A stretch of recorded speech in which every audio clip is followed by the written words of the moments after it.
Okay, magandang hapon sa inyo mga kapatid. Yan, dumating na yung ating inaantay na parcel. Isa to sa mga sekreto ko sa loob ng mahabang panahon na buhay ng aking mga motor. Like yan, si Supita 8 years, si Leonardo ay 7 years. So ito ang gamit ko, Mars. Yan o. Saan ito nilalagay? Ito po ay hinahalo natin sa gasolina, Mars carbon cleaner. So pag mag-a-apply kayo nito, kailangan ng inyong tangke ay nasa 3 liters at every 3,000 kilometers maglalagay kayo. Wag linggo-linggo, wag buwan-buwan, basta every 3,000 kilometers. So kung maabot nyo yung 3,000 kilometers sa loob ng isang buwan or 2 linggo, pwede kayo maglagay uli nito. So anong pakinabang nito? Maiwasan nyo yung carbon deposit, maiwasan yung bad performance ng motor. So yung konting ingay, yung mga nating lagitik, natatanggal nito. Kumbaga tumitining yung performance ng ating makina para siyang brand new.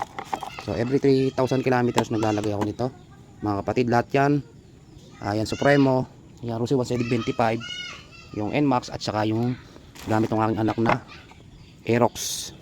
So yan ang sikreto natin mga kapatid. Ayan, binubunyag ko na sa inyo isa-isa.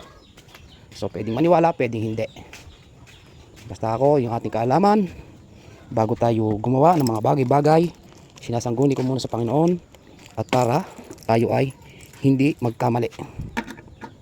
So ito mga kapatid ay patatlong apply ko na. So hindi ko sasuggest sa inyo kung hindi ko subok. Subok ko na. Yan. So kung pwede, magtanong kayo kung saan natin na-order yan. Nandyan lang yan sa online. So dapat lang alam nyo yung legit mga kapatid. So buksan ko lang. So yan, tanggal natin yung takip. So may pinaka silyo sa dito sa ibabaw. So tapos yun lang, ganun lang kasimple. Halo nyo sa inyong gas tank. 3 liters, 4 liters, pwede itong paghaluin. So pag nalagyan nyo na yan, kung wala na kayong odometer, so bahala na kayo, kumarko lang mga kapatid. Basta basihan nyo na lang sa takbo ninyo, kasi ako wala na din akong odometer. Lock lang natin. Mahirap nang buksan yung aking sarado yung aking takip ng aking tangke ng gas. So tapos paandarin natin mga kapatid. Yun ang kasunod niyan, unlock, start. Ay, nakakambyo. Pag nakakambyo, hindi po mag-i-start yan. Dagdag safety. So, napakalamig ng panahon, pero one click pa rin yung ating Supita.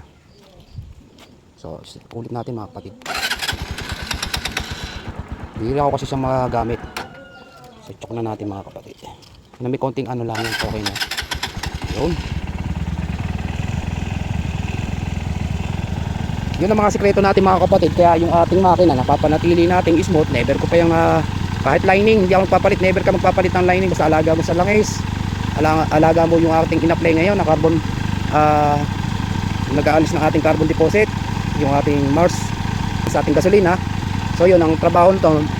Pagkagaling tangke, pupunta dito sa gripo, pupunta sa ating carburetor, lilinisin lahat ng jettings natin bago magbibigay yung ating carburetor papunta ng ating combustion chamber.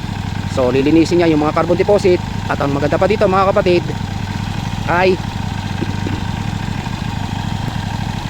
magiging matipid sa gasolina yung inyong motor. Yan ang maganda kahit may sidecar. Kasi ito subok ko na, inikot ko buong Batangas, nag full tank ako 285. Galing kami ng Tagaytay, inikot namin ang buong Taal Volcano, daan kami ng Rosario, Padre Garcia, Chaong. So halos hindi pa naubos yung 285 na gas. At sa kagandahan, gumaganda yung ng makina. Matining siya. Tapos na-obserbahan ko pa, karanasan pa natin dito, talagang kahit long ride, talagang wala kang mararamdaman na gaspang ng takbo. Kaya ito itong darating na buwan ng March or April, basta mahal na araw yon, dadalhin ko yan ng Bicol. Yan yung ating Supita, kasi merong ayaw may iwanan, dadalhin natin ng Bicol. So plus yung ating pinopromote na super power upline, pinaka the best na sa lahat. Hindi nyo na kailangan ng ignition coil na mga racing ignition coil, racing spark plug, racing CDI na tawag na Power Max. One relay setup, power upline, super power upline. Mga kapatid, napaka the best. Kahit anong daming ilaw na ilagay ninyo dito mga kapatid, hindi ko to sasabihin sa inyo kung di ko nasubukan. Yan, napakadami natin ilaw, LED. Pagganahin mo lahat, hazards mo. Yan mga kapatid. Yan, tingnan natin, start. Yun, buhay lahat yan mga kapatid. So pinainit lang natin ng konti. Siguro wala pang isang minuto. Binirit lang natin ng konti mga kapatid. Usama na rin natin yung headlight mga kapatid. Yun. Yan. Performance 11.0. So dami ka ngayon. So ang ating battery ay 576 watts, 48 amperes. So meron tayong backup sa ating power supply, another 30 amperes, palagay na 400 watts. So kulang-kulang na 1000 watts ang kailangan natin. Ang gamit natin ay nasa 500 watts lahat, gana. Yan mga kapatid. So kailangan sa battery natin stock 48 amperes, 576 watts. Kailangan pag pinagana natin lahat, yung ating voltahe ng buong motor sa stock ay nasa 250 lang. So kailangan hati kasi wala na siyang ikakarga. Kung hindi ka naka power apply, hindi ka naka full wave, tuloy na tuloy ang lowbat. Kaya kayo pag nag-extend kayo sa inyong stock, kahit mini driving light, so hindi sa patino ang inyong motor mga kapatid. Yan tinuturo ko sa'yo, hindi sa patino, sa palobat yan. At once na laging nalolobat ang inyong battery, matakaw kayo sa baterya, laging nasisira. Yan ang nagiging cause. Kaya doon sa mga naniwala sa akin, mga nagpa super power apply, saludo ako sa inyo. Salamat ako sa Panginoon. Magpasalamat kayo sa Panginoon natapos ang inyong matinding problema sa inyong mga motor. Yun lang mga kapatid, maraming salamat. God bless po.